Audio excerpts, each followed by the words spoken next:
উপস্থিত হয়েছেন, বলুন খুরমা কে খান? বলুন তো যে আমি খুরমা কোনোদিন খাইনি।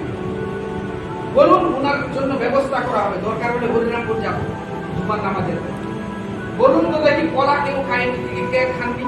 যে না কোনোদিনই কলা খাইনি। বলুন বলুন তো পায়েস বা ক্ষীর কে খাননি? যিনি খাননি তার জন্য বাড়িতে রান্নার ব্যবস্থা করা হবে। বলুন অতএব যখন মসজিদে কোনো কিছু আসে তখন এতটা চিৎকার চেঁচামেচি কেন? ওই খাবারটা নেওয়ার জন্য হাতটা বাড়িয়ে দেন, ছোট বাচ্চাদেরকে পিছনে ফেলে দেন, অন্য কোনো ব্যাপারে ছোট বাচ্চাকে আগিয়ে দেন, এখনই দেখতে পাওয়া যাবে।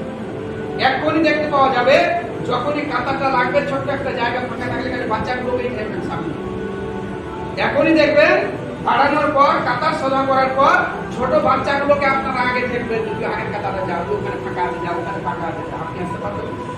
বড়দের তো আগে হন, কিন্তু যখন ওই নেওয়ার বেলায় একটু কোনো কিছু বাতাসা, খুরমা, কলা, ক্ষীর নেওয়ার জন্য বাচ্চাগুলোকে পিছনে ঠেলে দিয়ে আগে আপনি হাতটাকে বাড়িয়ে দেবেন, লম্বা হাত।